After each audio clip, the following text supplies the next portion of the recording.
god, you think you're so cool because you're good at sports. I can bowl. My boyfriend's good at boxing occasionally when it's an inanimate object he's fighting. Or a bear. Or a bear.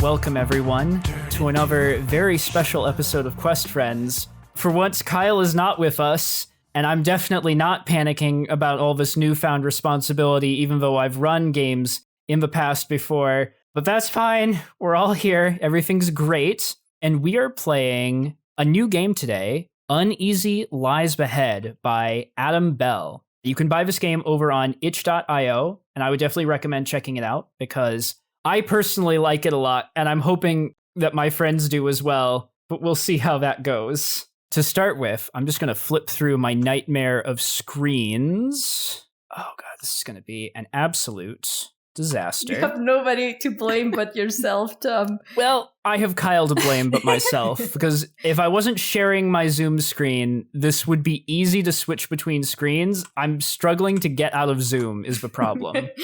You're forever trapped in the Zoom zone. But to go over this game, cutting away back to what people will actually hear, this game is kind of a fusion between role-playing games and board games. I've also seen some comments that said it's kind of like LARPing, but I have no experience with that practically because we didn't get to do it that one year because it was fucking closed. Oh, yeah. So I can't speak to that. However, this is a game about courtly intrigue. We will all be playing members of political courts with playbooks that represent sweeping roles like monarch, the general, the head of the faith, those sorts of things. This is setting agnostic. The rulebook itself actually comes with 6 different scenarios that all show off very different situations with actual kingdoms, pirate ships, science fiction, fantasy, all sorts of things. We are actually using scenario number 3, a mysterious missing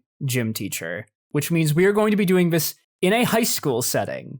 To start with, in case you are a new listener, since we are in between major campaign arcs, I think we should go around, introduce ourselves, and our main characters. We'll get into the minor character stuff later. There's no game master, so we will all be playing characters equally in this game, even though I'll sort of facilitate and teach people how to play as we go. To start with, I am Tom. He, him. Today, I will be playing Mercy O'Shaughnessy, who uses she, her pronouns. Let's start by going over our playbooks, actually. That'll be the easiest thing. I am playing the Seneschal. So I am the advisor of the court and represent the head of the nobility. In this case, that means I am the student council president of our school. Mercy is kind of drab.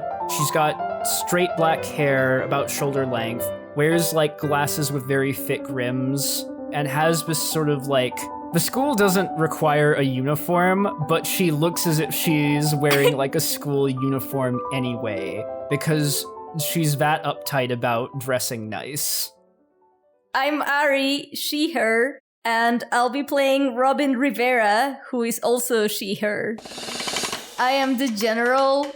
In this game, what that means is that I am the leader of a sports team, in this case, the soccer team of the school. Robin has dark auburn hair that's short, also kind of like shoulder length also, and it's usually in a ponytail, but it's so messy that it just looks like a little poof in the back when she has the ponytail on. She always has like the sports uniform or otherwise some sort of soccer related thing as a t-shirt or something like that. And I don't know, she has a lot of freckles as well.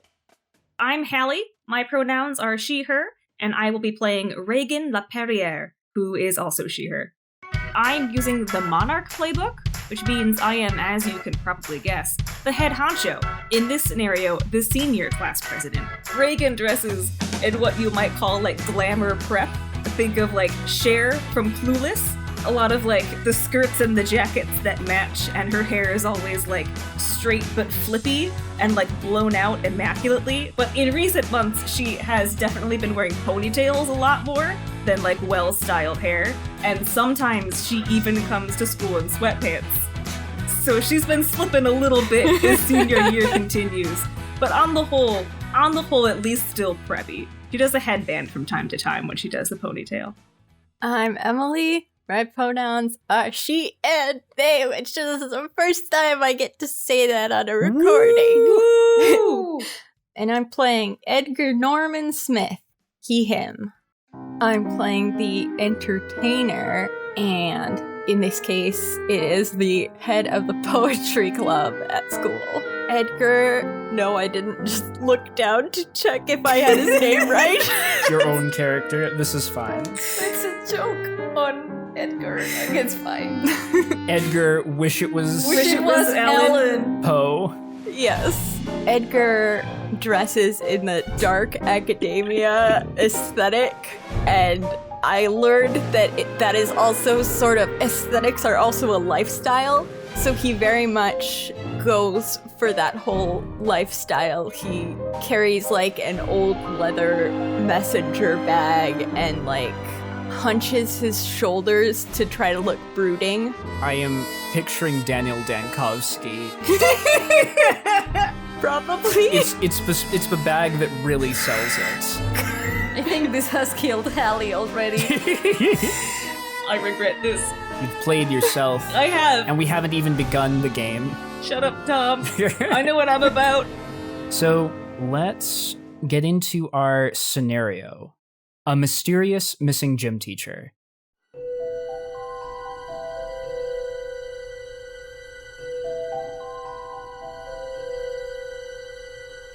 Chaos erupts throughout the halls of Tempest High School. Mrs. Clark was blowing the whistle to call out some foul play during 3-zone end-zone dodgeball when she disappeared in a puff of smoke. Principal Federico makes an announcement to the school that external authorities have forbidden anyone from entering or leaving the high school until a specialized team can investigate this mysterious disappearance. He and the other teachers are now holed up in the teacher's lounge, trying to establish a plan of action. In the meantime, the students are looking to the senior class president for leadership. Now, each scenario has a few questions that are asked to each of the playbooks to get you into the setting. So let's start here with the Monarch. Hallie, as senior class president, what do you do to rally the underclassmen behind your leadership? I think in this situation, I'd probably just do like some kind of PA announcement, like a really generic political one that's about unity and how we should all stick together and like it'll be fine in a few hours. Just think of this as like you're staying late for drama club or whatever it is you nerds do. Is that exactly how she phrases it? Yeah, probably. Like, Reagan's out of here really soon. She's a senior. The amount of fucks that she gives is dwindling by the hour. Perfect. Moving on to myself, I guess, the Seneschal. As president of the student council, how are you applying the council's resources and influence after Mrs. Clark's disappearance? Are you supporting the Monarch? So the very first thing Mercy is getting down to is that she's doing a roll call of every student in the school. She wants to do a head check to make sure that nobody else has disappeared. And also just be seen, like, making sure that people know student council's looking out for them. That, like, anyone who needs anything, come speak to a member of the student council and we'll get it for you. Like, any dietary restrictions, if there's any medicine you need, yeah, come see us. We've got it for you. Okay. Call president. Someone's trying too hard. Moving on to Ari. As captain of the most respected sports team in the school, which I believe was the soccer team for this campus. It is. What was it called again? The Chitterbats? The Chitterbats. That's The Tempest Chitterbats.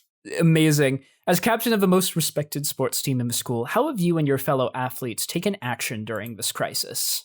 I think we also have been making sure that people are in top shape for whatever is needed. So just, making sure that people are making a proper exercise and stuff like that so that they are just not just cramping and stuff in those really hard chairs in the school if they're bored. Just do a little, jumping jacks and stuff. All right, and finally, Emily, as the head of the school's slam poetry club, what have you been doing to keep spirits high among the students at the onset of the crisis? I have been going around with my teammates making up poetry about how they need to keep heart and be brave, and it's very helpful. All right. The next step is we need to determine our characters' starting relationships with one another. Let's start with the monarch, because that's the playbook I'm staring at right now. Okay. Who has been the most loyal to your throne? Regardless of whether this is actually true or not and what's on Mercy's agenda, she's really good at her job, and if she's really good at her job, she must support me doing my job as senior class president. So I'm gonna put Mercy in that first slot. Perfect. Who has impeded your rule the most? Oh man, I just can't tell sometimes if Edgar's poems are meant to be like, tear down the power, or if they're just bad. So I can't quite figure out if Edgar is just sulky, or if he's upset at something I, as senior class president, have done. The problem is the establishment, but also everyone else. Yeah, he says stuff like that all the time. And finally, who was your childhood friend turned rival? It's not my fault I'm not as good at soccer as I once was, Robin. God, you think you're so cool because you're good at sports. I can bowl. My boyfriend's good at boxing, occasionally, when it's an inanimate object he's fighting. Or a bear. Or a bear! I appreciate that our winning strategy is just going to be to incapacitate Hallie with random references of puns. Except she incapacitates herself. Yeah. She comes up with the idea and then just dies. I have done that myself. It's true. Also, but since we are in this train, would you also call Edgar never ever? I was saving that, Ari! I was saving it! I was saving that for a cutting insult at some point in the game! God!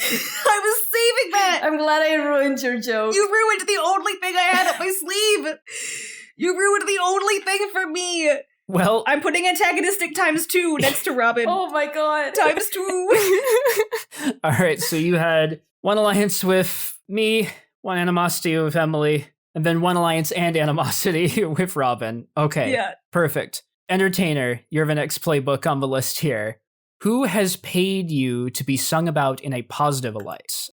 I may have been paid by some of the sports teams or different teams to write them hype poems. It always degraded after that because they were never very good. But maybe like the chant, how some I'm Yeah. just thinking like High School Musicals, like wildcats everywhere and stuff like that, and you just wrote the chants. You can write the chitter bats some dope chitter raps.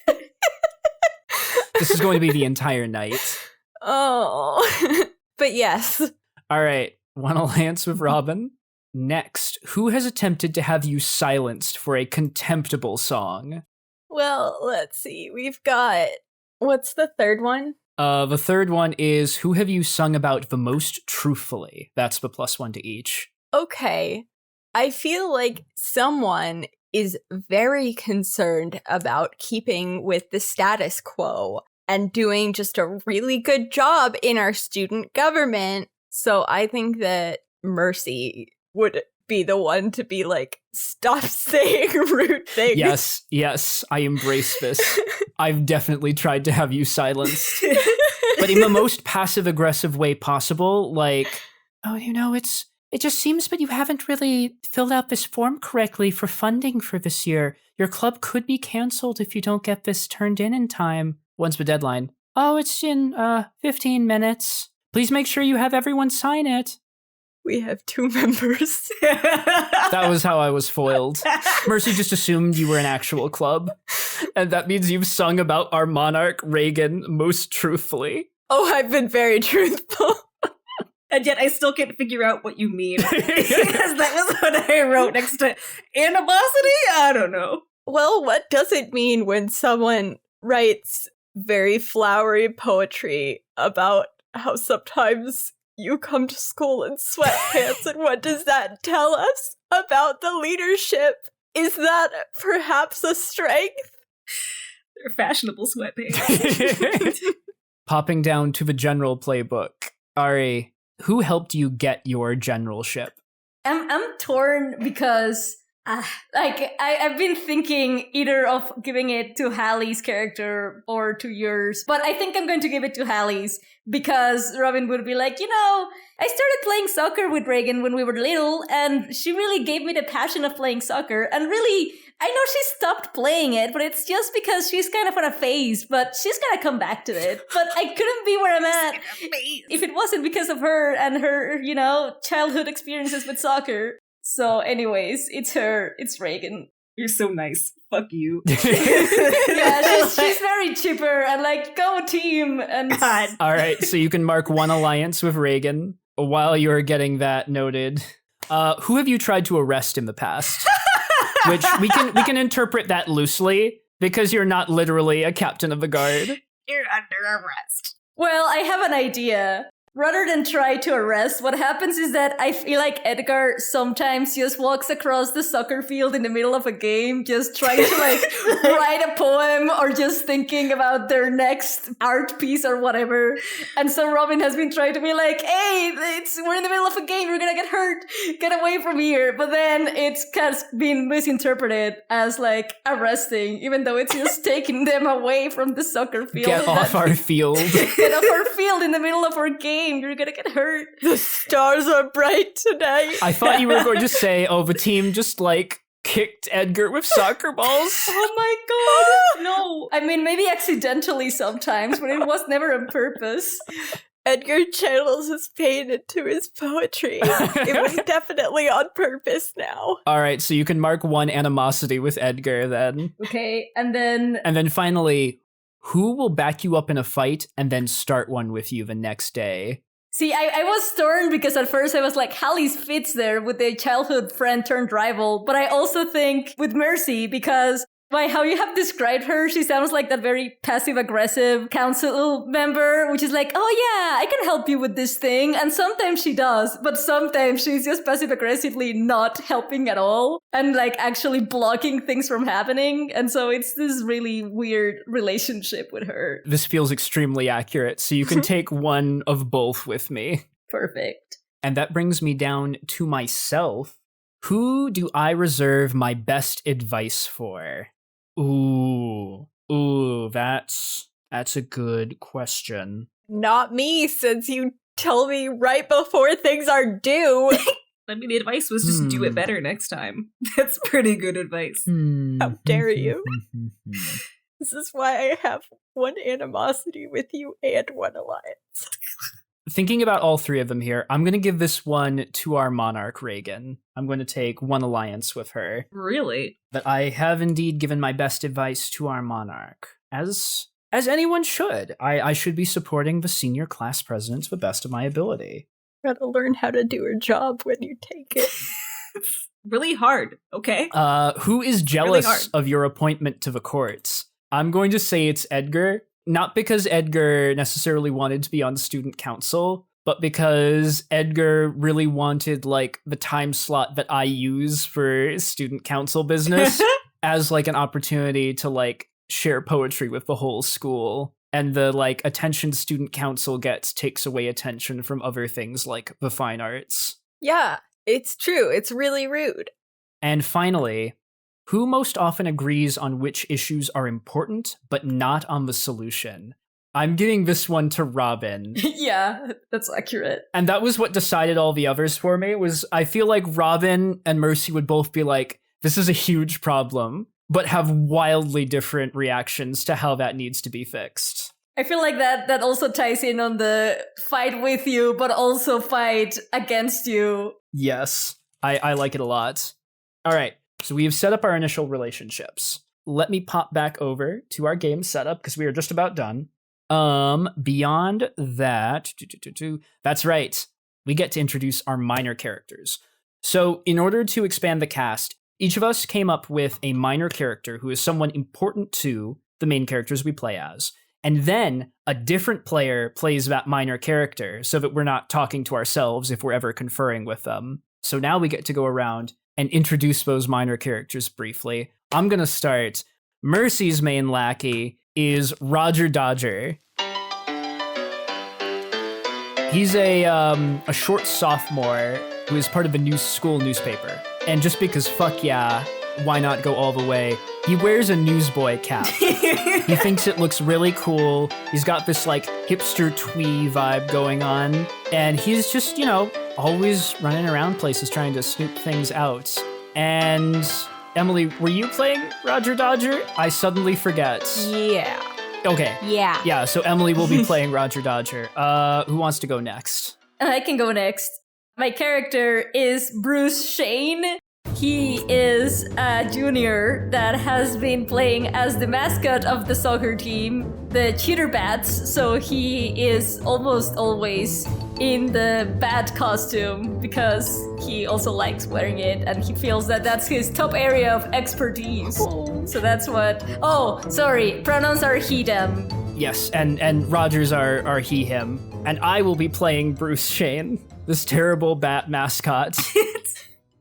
My minor character is my hot jock boyfriend, Freddie Knickerbockers. And when I say jock, I mean more like well-groomed nerd, because he's also in the AV club. He just also boxes. He's a well-rounded man who would support me through any and all mistakes I may make, / spontaneous journeys halfway across the world, a la Ned Nickerson / Freddie Jones. And then Ari. Oh yeah, I will be playing Freddie Knickerbockers. He, him pronouns, right? He, him, yes. Freddie is he, him. And then my lackey is Andy Morgan Shelley, who is the only other person in the poetry club. And so is the treasurer, but also all the other executive board members as well. And because Hallie is playing Andy is now a cowboy, ? Okay, because Andy's name is Andy Morgan Shelley. Andy is now a cowboy. There were 2 factors going into Andy is now a cowboy. And the Andy is he, them. Or no, they, them. They, them. They, them, yes, okay. Alrighty. So those are our minor characters to beef out our cast. Now we get to the best parts. This is my favorite mechanic of the entire thing. Each of us is going to write a secret goal for another player, and that will be like their main goal that they're trying to achieve over the course of the game. It says pass it to the person on your left. I'm using how Zoom has displayed it on my end. So I'll write a goal for Ari. Ari will write a goal for Hallie. Hallie will write a goal for Emily. Emily will write a goal for me. And now we go in the opposite direction and we pass a rumor about the secret goal that we just wrote for someone. It does not have to be true. So it's a rumor about the goal of the other student? Yeah. So the goal that you just wrote for Hallie, you would think of a rumor about it and give that to me. Okay. God, this is hard. So this is very specific. Yeah. It is very specific, but it's also my favorite fucking thing about this game is that we're just passing these secret notes about what the fuck is everyone trying to do. Yeah, because the rumor will hopefully give almost no context to what the thing actually is. I just saw that Emily had tacked "what a jerk" onto the end of my secret goal.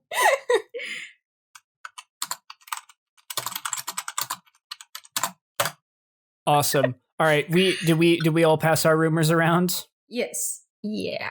All right. So now the game is let me start over again. Words just completely left my brain.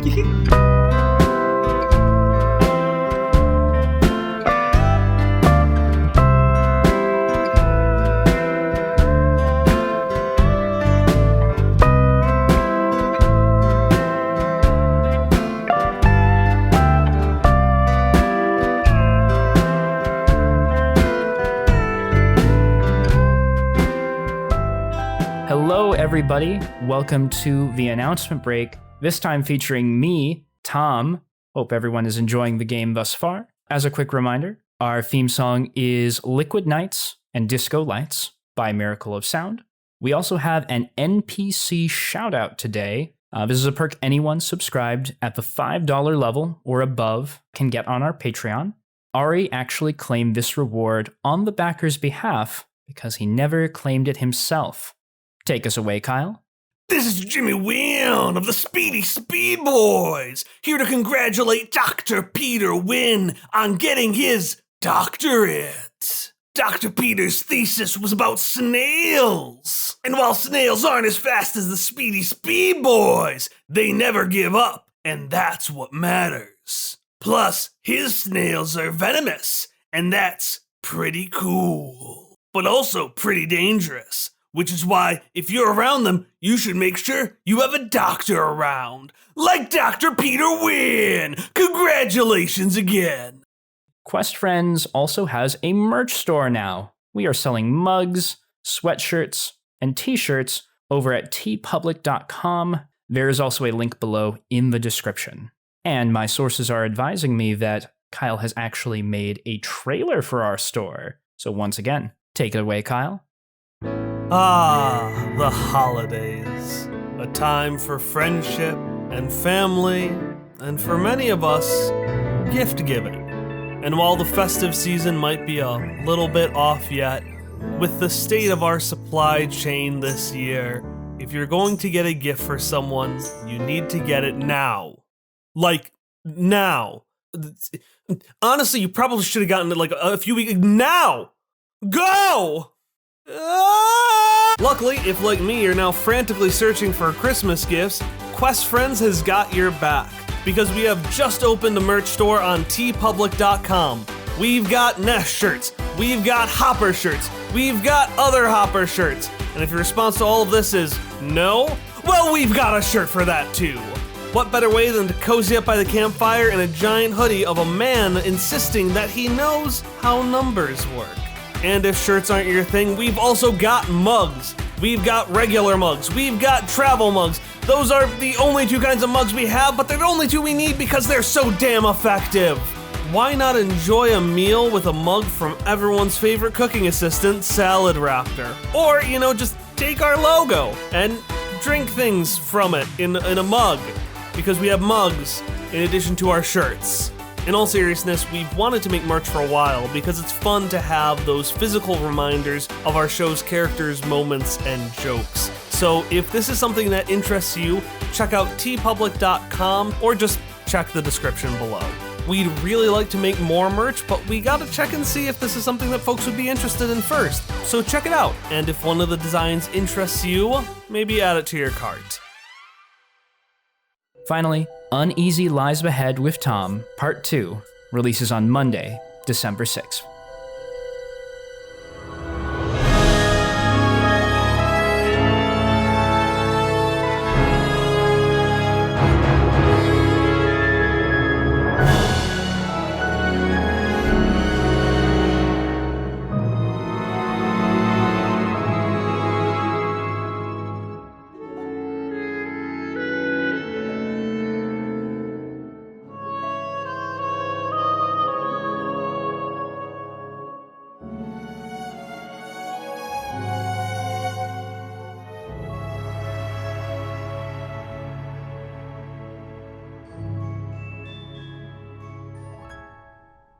Each of us has a color of tokens. There are 5 set out here, and we use these tokens both to take turns and to do actions. I want to take purple because I like that color. God damn it. Okay, Do you fine. all want purple, you fuckers? I'll give you purple if you want. No! I've openly shown which one's my favorite color in last season's podcast, whatever. Well, it's my favorite color too. I didn't know that. Is it all of our favorite colors? No, I just liked the purple tokens the best. No, it's fine. I can have green. You don't want red? Shut up. I thought about it and I was like, no, I'm not going to say that I want red. I'll take red. Like the angsty tears of blood I cry at my own poetry. I want pink. Okay. So at the start of each round, we choose to put a certain number of our tokens into the bag. We shuffle it around, and then each turn we draw a token from the bag, and whoever's color token is drawn, they get to take their turn, which means that player sets the next scene. Basically, you get to decide what the story is focusing on right now. And tokens are also what you spend to do actions if you ever do use a move. Whenever you make a move, you'll need to roll dice to see if you succeed, and you add dice to your roll by spending tokens. The player who is making a move, it's always 1 for 1. You spend 1 token, you add 1 die to roll. And then other players, it may potentially cost you more depending on how good your relationship is with the character. You have to be careful because you only have a certain number of tokens per round, and once you run out, your character can still do things, like you can still interact in scenes, but you don't have power to get things done mechanically. But what you're saying is that you picked a system where there are things we can hoard. Yeah, what if I never want to use any of my tokens? Well, the game will move pretty quickly in that case, but also the game will punish you, because at the end of a round, any tokens that are sitting in your active pool go to your spent pool if you didn't use them. Ooh. Oh. But to start with, I'm gonna put all the shit in the bag. Fuck you, get in that bag. How dare you slide off of it. Anyway, you all have 9 tokens. How many do you want to put into the bag for this first round? Is putting 5 too much? No, that makes perfect sense to me. Like, we're also dealing with smaller numbers than normal because I cut down on tokens to make sure the game would not go too long because, oh my god, we're already like over an hour in and we already did some of the prep ahead of time. All right, how many tokens does everyone else want to stick in? I'm going to put 4 in. 4. I think 4?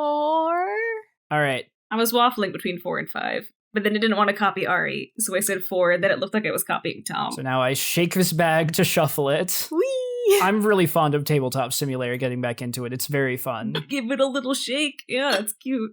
Oh, right. I was going to leave one of my tokens out to like make myself go first, but we're just going to assume I was going to put in 5 instead. And here it is, my first token.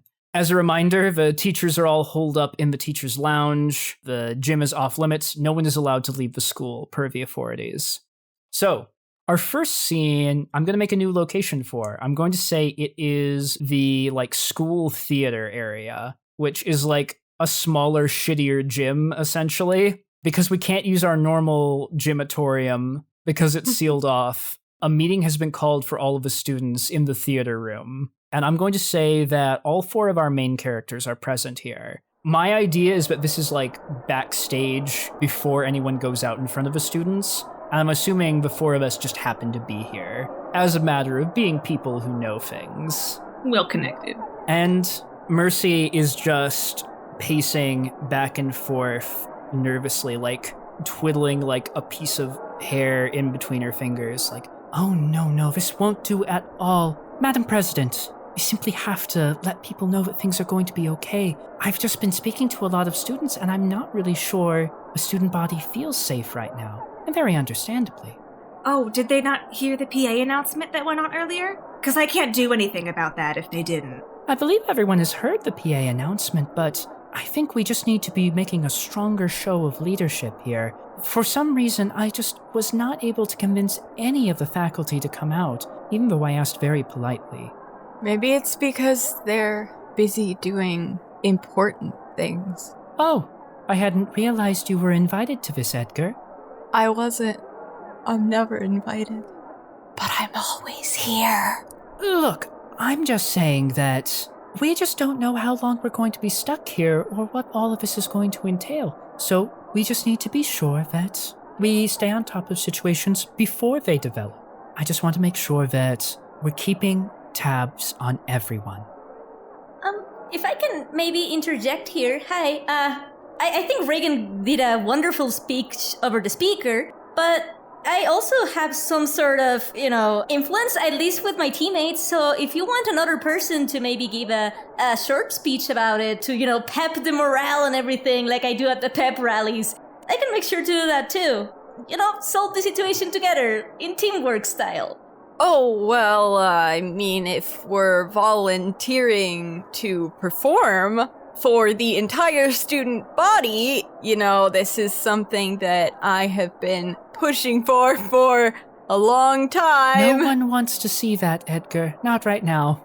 Wow! Maybe you can try and write another song like you do for our team spirit song. They have been good most of the time. I mean, we have to rewrite them a little bit sometimes, but they're usually pretty good. Maybe you can think about, writing one really quick. You have watered down my artistic integrity every single time. I fear we may be drifting a little bit off course here. I personally think Robin's suggestion is a strong one. We want to make sure that we're making a display of unity, that all of the clubs and the student body is in harmony on this, that there are no problems. I just want to point out that's exactly what I said over the PA earlier. Of course, Madam President. So... But also, we may need to set some ground rules for the students to make sure that nobody is getting where they shouldn't be.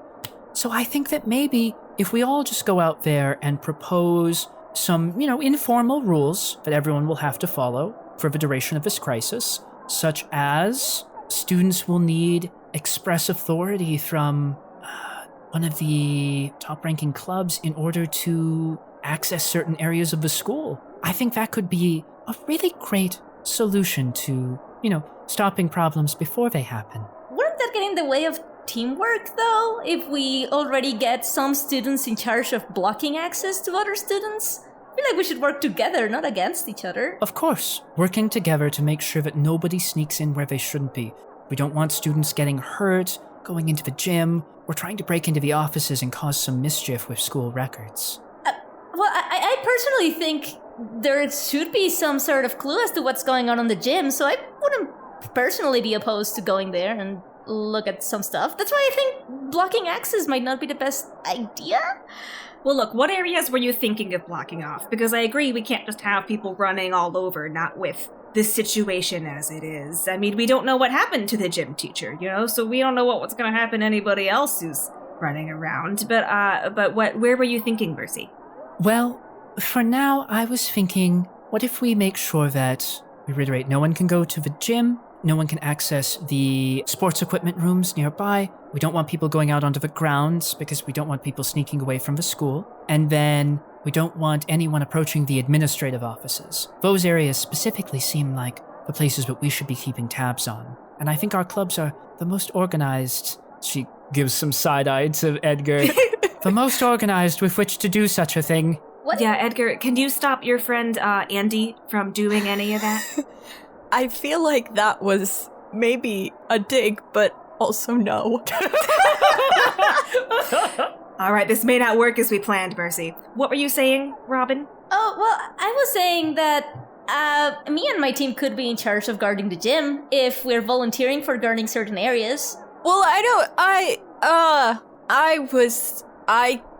well, why should you guard the gym? Because she's on the soccer team. She's there all the time. Yeah, I know that area pretty well. Well, I know, but I was just thinking that maybe, if we're all going to be branching out and growing into our own in the fiery furnace pressure of the crisis that we are in, poetry, then maybe we should branch out from our respective areas of expertise. Personally, I think that Robin should be nowhere near the gym for no reason in particular, and I should be there. Well, That's a rather suspicious thing to say, Edgar, but I think we're getting a little bit off topic. And I'm actually going to cut in to do something mechanical, because this debate should be resolved by a move. And I'm going to use a basic move here, propose a law.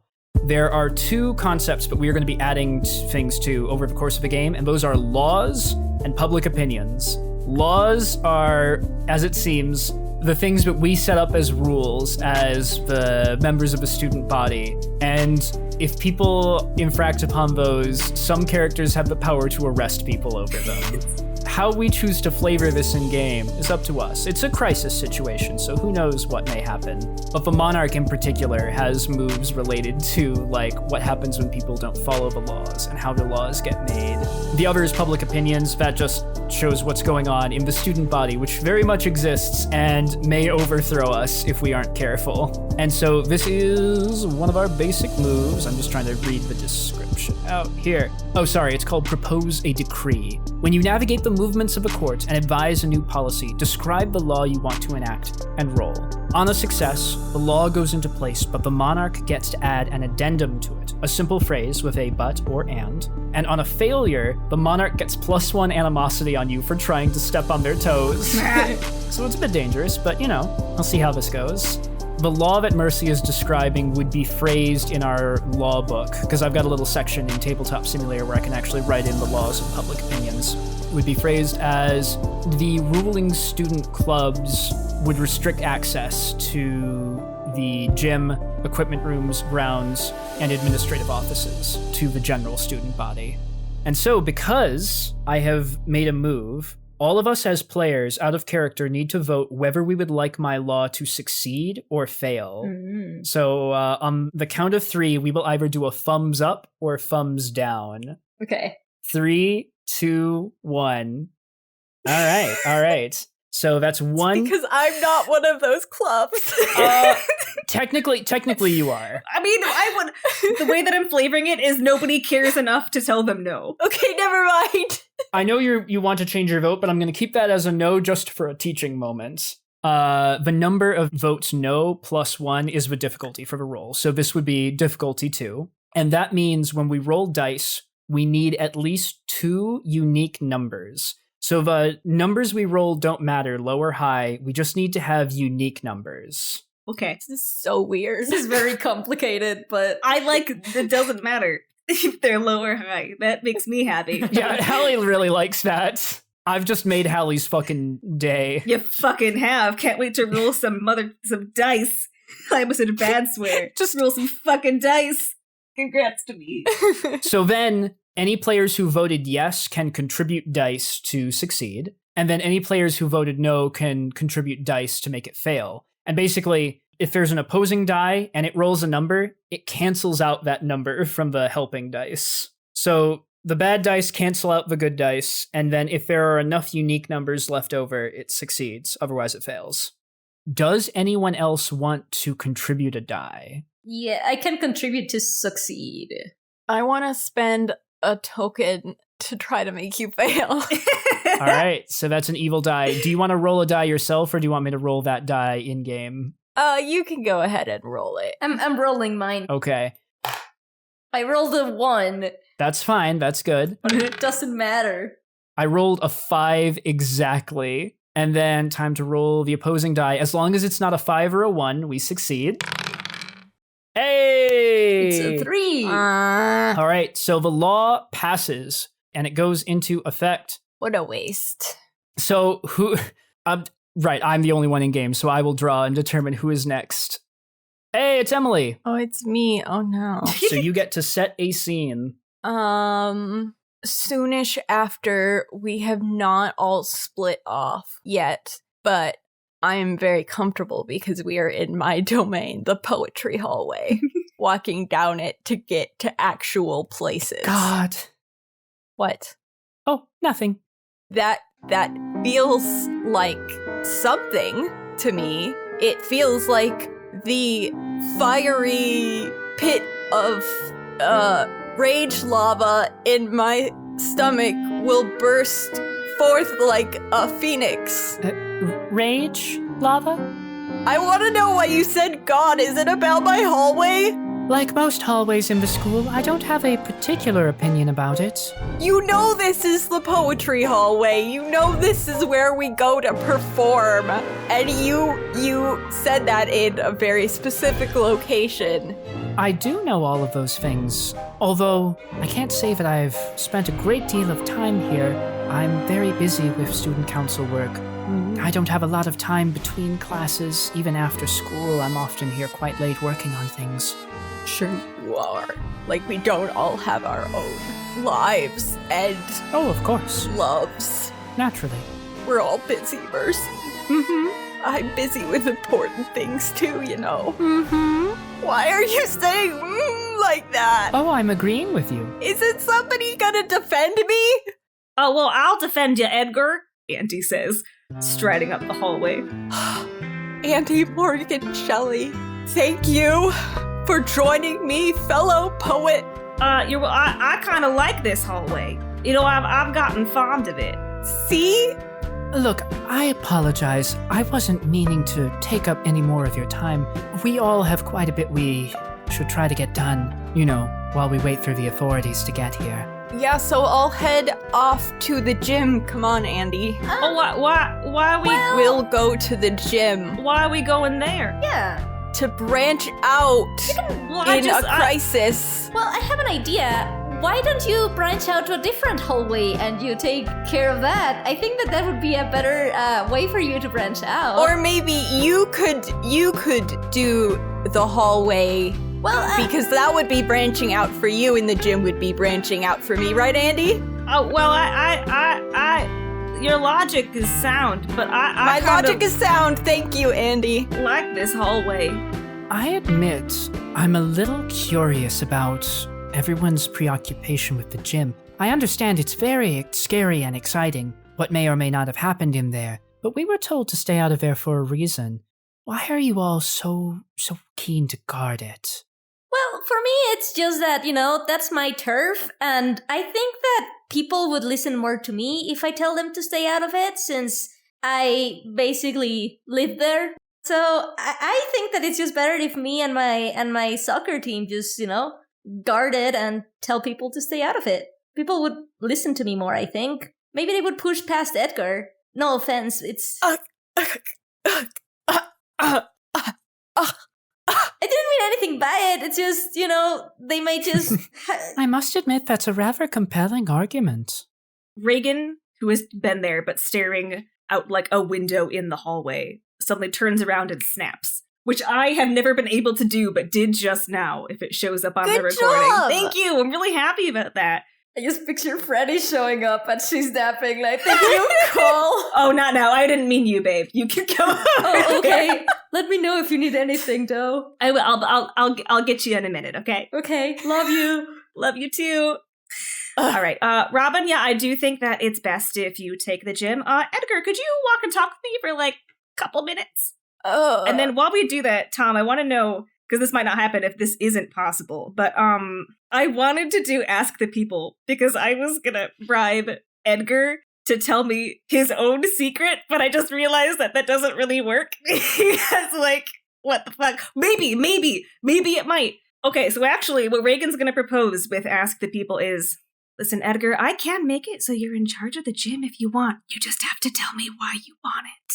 Wait. Here's the thing. I'm pretty sure only the person whose turn it is can do a move exactly. Oh, I'm sorry. We did decide that. Oh. So I think only Emily could do a move in this specific scene. Balls. Okay, we did discuss that, and I just forgot. But also, you don't have to use a move to just... You don't have to use a move. You can just flat out ask Edgar, I will let you do that if you tell me. You can just talk to people. You can just wheel and deal. Well, he wasn't answering Mercy, so I was like, maybe I have to, like, force it out of a PC. No, I just don't like Mercy. I mean, yeah, but, like... If Edgar refuses to tell you, then you might need to use a move to try and compel that information, either to, like, investigate or, like, interrogate. But beyond that, you can try to talk to people freely and learn what you want.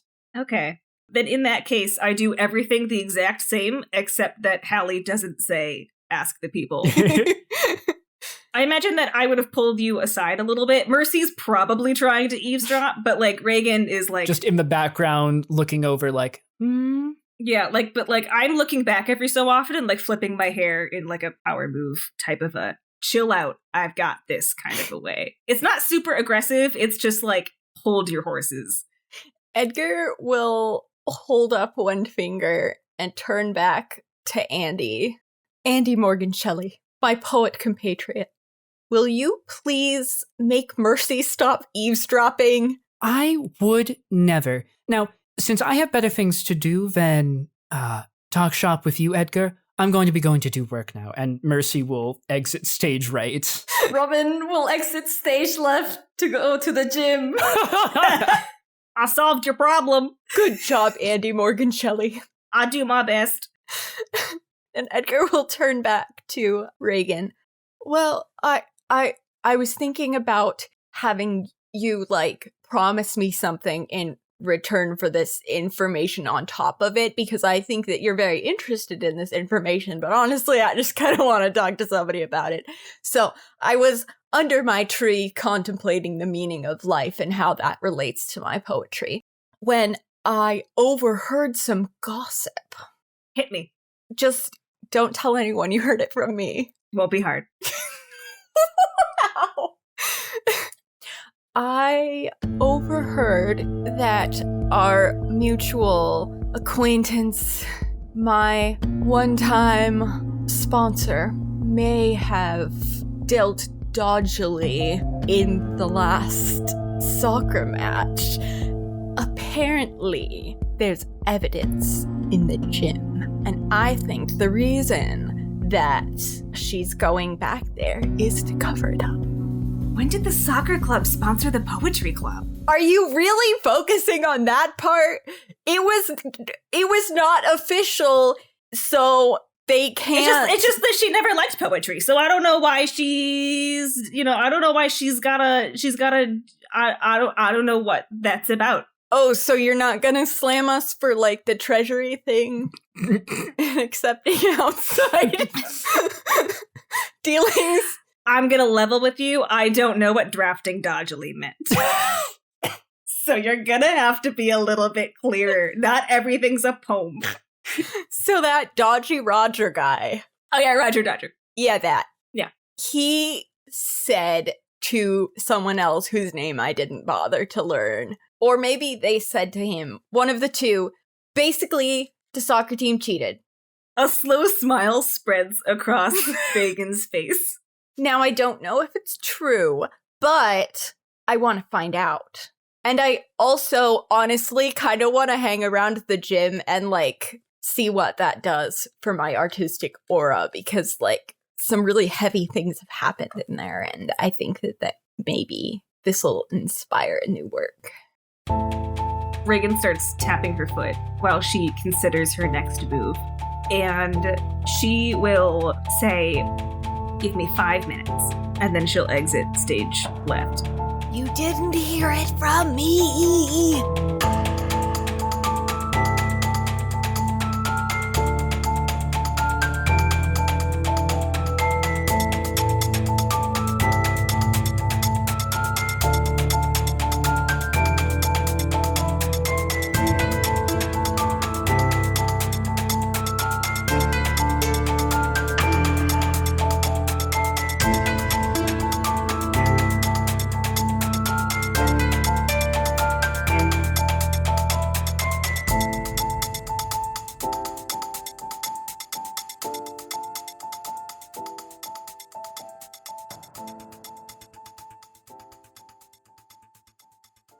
I'm never invited. Never, never, ever, never invited. Edgar, never invited. Never ever invited. Never invited. Have you ever never been invited? I pulled Tally's joke. Edgar, never ever. I pulled Tally's Scene joke. destroyed. Maybe, like, in the post credits of this episode, just put every single time Hallie has died. God. Don't make that. No, don't do that. It would be too long for anybody to watch. Yeah, I don't think Kyle would edit it in that way, but he might take a few good ones. No, I forbid it. Well, a fun fact that I don't know if you know is that my parents don't listen to the show, but they watch the videos that Kyle posts. So their whole and so they'll experience. tell me about watching Hallie die and how, like, they will just sit and watch the videos and lose it. And they don't know any of the context, but they find them so, It's so funny. It's I'm just... glad that's my legacy. For these people I don't know at all. They're very fond of you, Hallie. Great. great. Someone wants to watch your broadcast. Yeah, I can see. I don't think I'm broadcasting on Steam, but let's make sure I'm not. Am I broadcasting on Steam? Welcome to stream broadcasting. Okay, but I don't want to. At least this will make it easier to edit because we're having a lot of like silent things and technology issues. Please no. All right, well, Will that make it easier to edit? Doesn't it? Like, there's a lot of spaces that you just. I mean, cut. I enjoy gaps. I don't know if Kyle will enjoy it. Disaster child that I am. All right. No, Kyle loves them, I'm pretty sure. No, I like pink. I had the choice between pink and blue. Oh, yeah. That's a nice magenta color, Hallie. Well, magenta's more of a purple. Are we But yes, it is a lovely shade of pink. are we doing this? I hope Kyle makes a video out of like Hallie's eyes widening when she realized that she can't roll too poorly for this system. My parents will love that video. Great. Even with all my best plans, we're still like, it's 9 o'clock almost, and we are a single turn into the game. I'm not surprised. I am also not surprised. Yeah, I fully expected this to like. I don't know what we'll do. Kyle will kill me. Well, that's his problem. Anyway, fuck this game. I love it.